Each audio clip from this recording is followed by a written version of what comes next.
Kasi ganito, sir, paliwanag ko lang ha. Kasi ganito, willing naman kami magpa-ticket kasi may mali kami, alam naman namin eh. Okay. Ngayon, nandito na kami. Usap namin yung isang enforcer. Isang enforcer niya nandito, tinitiketan para dito. Ayaw kayo pagbigyan. Hindi po, okay naman sa amin na natin eh. Binibigyan nga po namin yung lisensya namin eh. Bawat isang sasakyan, isa.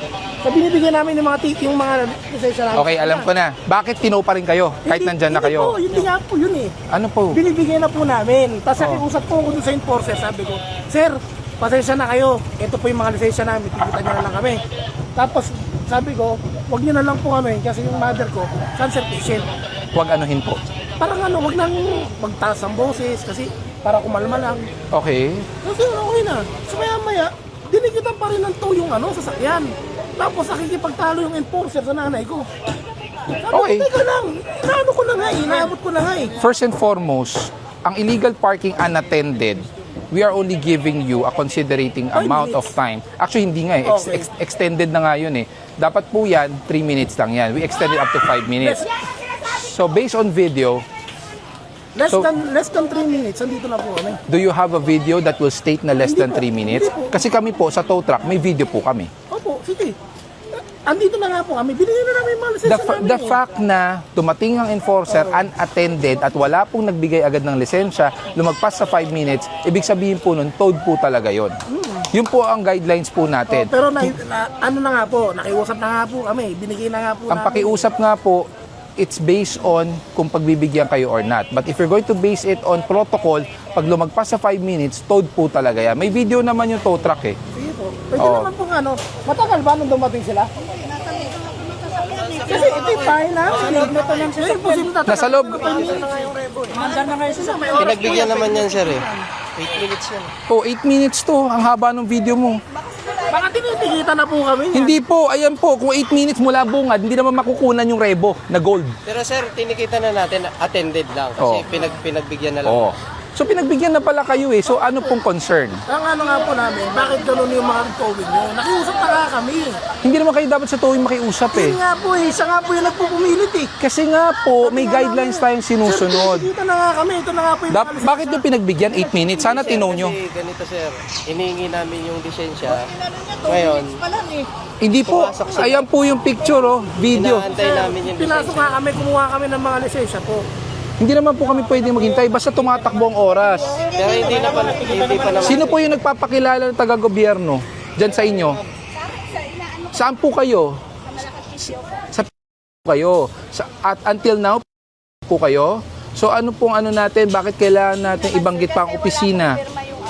Yung Pinipilit po kasi na firma na po yan. Pangalan pala. paano wala eh? Ayan na nga oh. Sabi ko, tawagan nyo yun. Tawagan nyo yung barangay nyo. Saka kung ka, you know that well for a fact that 8888 is a presidential complaint hotline. Yes po. Within 72 hours.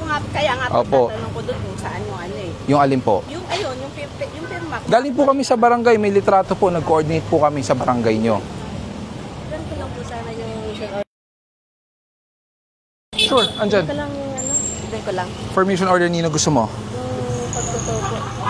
Ha? Pagtotoo. Wait lang, wala namang mission order ang towing eh. Ang mission order based on the fact that the Metro Manila Resolution Council, that the Supreme Court ruling, kami ang may jurisdiction within Metro Manila, and this is a no parking zone. This is a Mabuhay Lane, attorney. Yes. Hindi po ba required ng mission order within 72 hours pursuant to the LTO Memorandum Circular? Hindi po kami LTO. Yes po. Di ba wala po bang needed na other paperworks to... No need, this is a Mabuhay Lane. Okay. No mission order is needed for Mabuhay Lanes That's and the major reason why, thoroughfares. Sir, respectfully, we are clarifying because Oo. you are the enforcer. That's why I'm clarifying it to you rin, as you guys are presented yourself as legal counsels, na there's no need for any papers as long as this is a major thoroughfare and a Mabuhay Lane. Okay. Oo. Are you aware that this is a Mabuhay Lane? No. Are you? Kami taga dito eh. You're from Atagig. Taguig. This is a no parking zone. So if you check down the street, meron po mga nakalagay na no parking zone, tow away zone po ito. Ang mission order po ng MMDA is based on per enforcer, kung saan sila deployed. But mission order on the operation, walang ganon. Yes po. Yeah, that's the reason why we are asking your opinion regarding the matter. And it's part of due process, right? So that's the reason why we want to clarify as to whether or not it is required of a mission order or any paperwork pertinent to this kind of operation. Due process is based if you are on a legal office. Yeah. So the due process of this, Yeah, that's if you I mean, want to in a- confirm yeah, in a as regard to the general legality of this Yeah. operation, meron tayo mga memorandum circular based on MMDA resolution, DILG Memorandum Circular 2024-002 as regard to barangay road clearing operation, and also meron din tayong pursuant to the memorandum of the President as regard to clearing all mabuhay lanes. Wala na yan. Masyadong... Kanina pa kami dito, ha?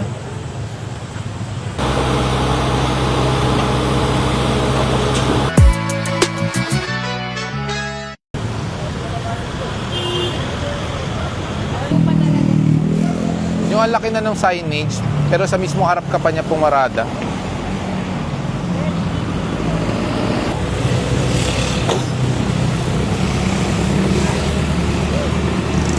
Taka, peke. ORCR.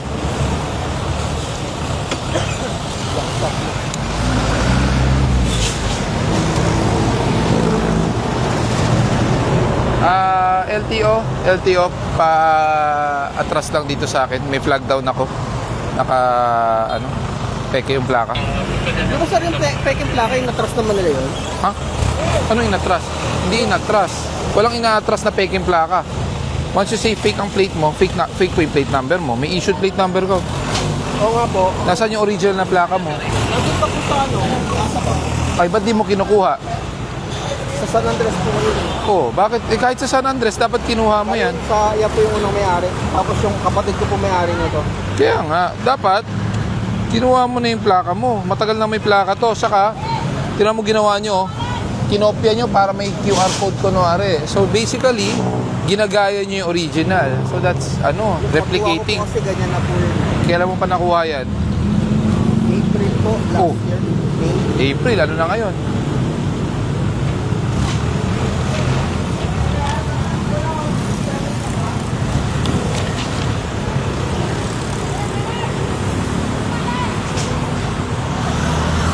Failure to attach ka. Failure to attach authorized license plate, 5,000 po yun. Tapos helmet nyo pa po. Tapos dress code pa. Lumalabas, ano po yan? 1,500 po yung helmet, 500 po yung dress code nyo. Kahit na dyan lang po kayo, dapat nag-helmet kayo. Pero yung plaka nyo, matagal nang meron yan. Initial violation, no helmet. Tapos, dress code. Then apparently, naka-improvise. Failure to attach, may plaka na siya. Wala pa pre. Wala pa yung driver. Ito meron, yung Avanza ang wala.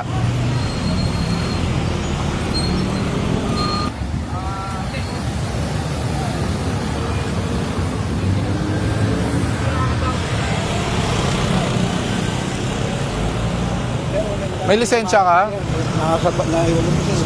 Naiwan. Hindi ah. Hindi. Gawa po, one way po kasi yung pagganito po. Wait lang.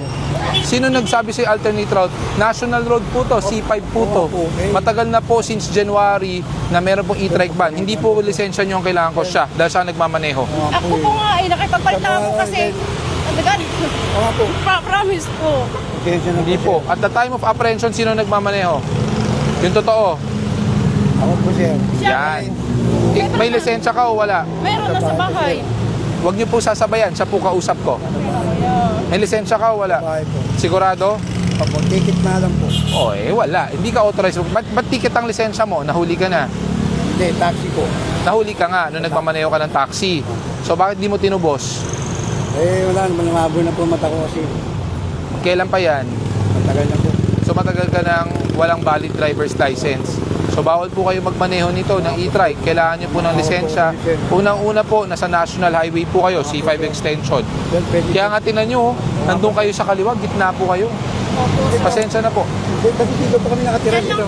Kaya nga po, bawal nga po kayo dito dahil highway po ito. Makiusap po sir. Hindi po, yung isa nga po, hindi ko pinagbigyan din eh. Sige na sir, may lisensya naman. Okay lang po sir na po yung Hindi po.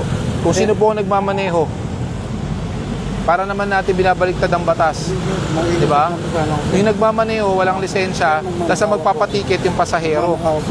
Kaano-ano mo? Dito po, naghatid lang kami ng... Opo, Saka dito po, po may po study talaga na po siya. namin sa hospital. At saka yung kita ko po, na-confine siya ngayon dyan. Ilang beses na kayo dumadaan dito? Araw-araw. Sir, aminin, pag Nag-emergency school lang days po lang kasi ako po. dyan sa ano. School days, so ibig sabihin Monday to Friday. Hindi po, hindi po. Hindi sir, hindi lagi. May suggestion ako ha, may suggestion po ako. Mag-usap muna po kayong dalawa para iisa po ang kwento nyo at sagot nyo dahil magkaiba po kayo ng kwento. Sige na sir, please na po. Patikitan na to, pakitikitan na. Sige na sir. Patiket na rin to. Tow truck, tow truck. Ikaw naglagay niyan. Kami yung mga mga security guard dito. Nang ginagawa pa. Okay, so ang ginawa nyo, naglagay kayo ng no parking motorcycle, vehicle, truck. Pero truck nyo nakapark. Ang pag ginawa namin sir po, dahil hindi pa man ito ginagawa. So ibig sabihin po niyan, nilagay nyo yan para hindi paradaan ng ibang tao. Pero Oo. kayo, pwede. Ang ano kasi yan boss yung kung ano lang nga kwento nga, ina lang na ano man. Hindi nga po. Ang tanong ko nga po, nilagay nyo yan para hindi Oo. paradahan ng tao. Oo, meron. Para kayo lang ang pwedeng pumarada. Sinabi ko sir So yun. Wala ko dyan. Wala tayong magagawa dyan. Pag may ano talaga. Opo, matitikitan po talaga yan ha.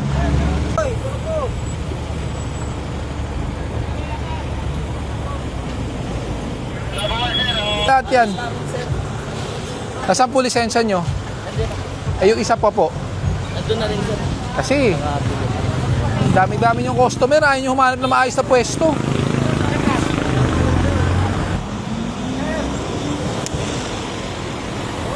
Kuya, hinto mo.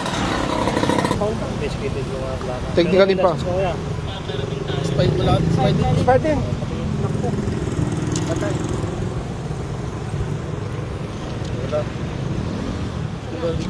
Wala kang ganun sa sense. Wala kang dala. Kahit yung expired. Okay lang. Pero may kasama sa violation mo ito kuya ha. Kailan pa expired? Tagal na rin. Expiration date 2024 ito. Saan mo ito ginagawa? Inuwa lang po sa akin yan ng kaputan sa service. Fake to eh. Peke. Kinuha lang po yan sa service. Ay, peke nga. Saan mo kinuha to? Hindi po siya kumuha niyan. School bus driver po siya dati. Pumunta ka ng LTO? Sinama lang po ako sa ano, Saan? Pasay po. Tapos, anong ginawa mo? Datay lang po sa Naghintay ka lang sa labas. Tapos, nagkano binayad mo? Hindi po akong ano, driver po kasi ako dati ng ano, nung Sila nagbayad. So, naghintay ka lang sa labas after mga isang oras. mga lagpas po. Mga lagpas. Tapos, paglabas nung tagalakad, ito na lisensya mo. Ayos. Peki po yun. Oo, peke. Galawin.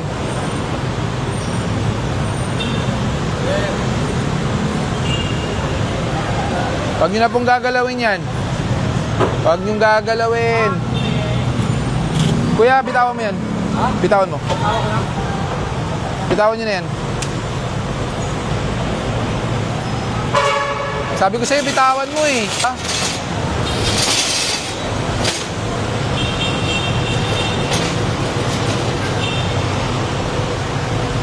Pakitawag nga yung barangay. Pakitawag nga yung barangay.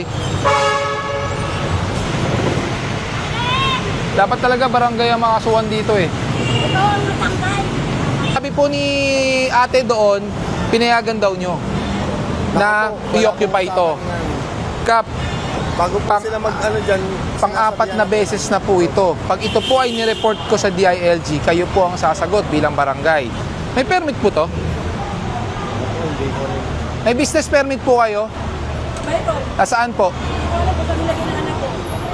May barangay clearance? Meron din. Saan po? Nasaan po? Pagdaan niyo sa susunod, ipakita ko sa inyo. Ang negosyo dapat nakapaskil. Ang clearance, pati barangay, pati ang permit. Thank you. Alam mo ba saan galing itong tubig na to? Sa inyo. Oh, ano? Sa amin kasi meron na ba? Oh, ano? Oo, para ko na makita ha. Ano? Ayoko naman tayo na ako. Hindi naman akong gumagamit. Kaano-ano nyo ba talaga to sa barangay? Ano ba talaga to dito? Ha? Matagal na po yan sila nagtitinda dyan. Oo nga. Ang problema, bakit kinukuha lagi ito? Doon, sabi ko, hindi ko papakailaman. Pero ito, hindi po pwede. Hintayin pa ba natin na pag-iba natin ko? Para lang sumunod sila? Saka hindi magandang tingnan, government property, ginawa nating tindahan. So, hindi Hindi po, ito po, noon pa po, butas na po ito po kasi ang right of way niya. Kaya nga, Opo, nilagay. kaya nga, nasa ilalim tayo ng barangay, tapos, sinasabi niya, pinayagan niyo, hindi ko alam kung anong usapan niyo, ayoko makialam sa usapan niyo. Pero, I don't think maglalakas loob yan na ipagtuloy-tuloy ito kung wala talaga pumapayag. Kasi po, ang inalo naman po namin sa kanila, kapag ganyan, talaga pong sisitahin kayo. Talagang... Pwede mo ba ipangako na hindi na talagang babalik to? Opo. Kasi once na naabutan ko pa ito, ako na po susulat sa DILG regarding your barangay. Yes po. Kasi paulit-ulit na yan eh. Imagine nyo, galing sa kanila yan yung mga pinaghugasan. Sa amin talaga galing yan. Diba? Eh, kagawad mo ba yan? Ay, hindi sir. Hindi po. Ano siya dyan? Ito po, paano po? Tanod. Yung tanod mo pa ang balak mag-alis para ipasok sa loob. Recorded po. Tanod niyo pa mismo. Diba? Paano niyo mapapasunod yan kung tao mo mismo ang tumutulong pa? Imbis na pagsabihan, alisin, nung dumating kami, siya pa ang kukuha para ipasok sa loob. Diba? Pare-pareho tayo na makakompromiso kayo niyan. Sinasabi ko sa inyo. Ayusin po po lahat. Pakiayos po, ha? Opo. Pakitabi muna. Pakitabi muna. Pakitabi muna. Pakitabi muna. Tabi ka muna. Tabi ka muna. Tabi ka muna. Tabi ka muna. Nandiyan na nga sa Villamor, pinapakantay na nga lang. Hindi po kami makakapaghintay. Pausog po. Maadidisgrasya kayo. Nakakos na po tayo ng traffic. Pa! Bilis, bilis. Nandiyan na po sa Villamor. Nandito ka pa. Ma'am, pausog po konti. Tatamaan ka ng side mirror. Pausog muna. Pausog. Pausog po kayo. Pausog muna kayo ng konti. Kausapin mo. Huwag niyo muna yan. Kausapin niyo muna yung tatay ko. Pinapatabi ko po yung anak niyo, ha? Madidisgrasya po siya. Kausapin mo, kuya. Anong gagawin ko po? Kausapin mo kasi nasa kanya. Siya yung may ano niyan eh. Wala tayong magagawa. Naka-illegal park. Walang driver. Kahit kausapin ko pa. Atlas lang naman. May lisensya ka? Wala nga po, pero nandiyan So, hindi ka nga pwede. Kahit na. Anong kahit na? Kayo makapag-considerate? How long do I have to wait? How long do I have to wait? How long daw? Saan siya naka-assign? Nandiyan na nga siya sa Villamor. Saan siya naka-assign? Ano pa? Station. Pag pagpipilitan mong harangan yan, pati siya madadamay pa yan. Gagawa namin ng report. Pausog po. Pausog na lang po. Pakiusog na lang po, ma'am. Kausapin mo si Kagawad. Kahit si Kagawad at chairman pa yan. Saan ka naka-assign, boss? Paalisin niyo po yung anak niyo kung sino man po to. Kasi kung hindi po, obstruction of ano po to. Obstruction po siya. Kanina pa po walang driver. Ngayon lang tumawag sa amin. Ngayon lang may tumawag sa amin. Hindi namin trabaho hanapin kayo. You are illegally parked. Paalisin niyo po to. Kung hindi po, ano po, magtatawag po kami ng pulis na.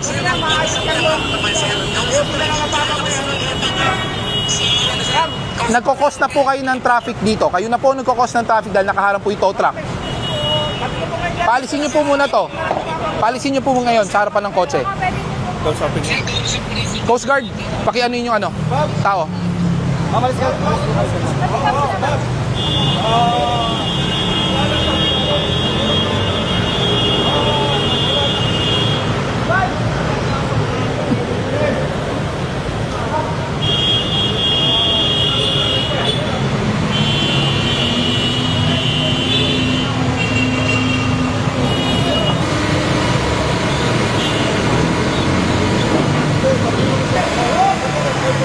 Atras, atras, angat.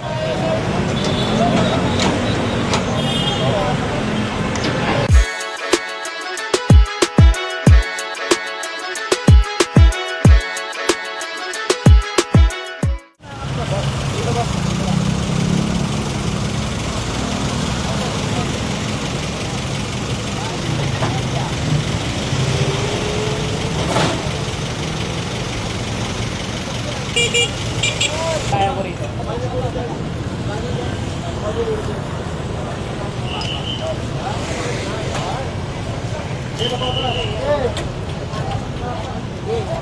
Hindi mo dyan.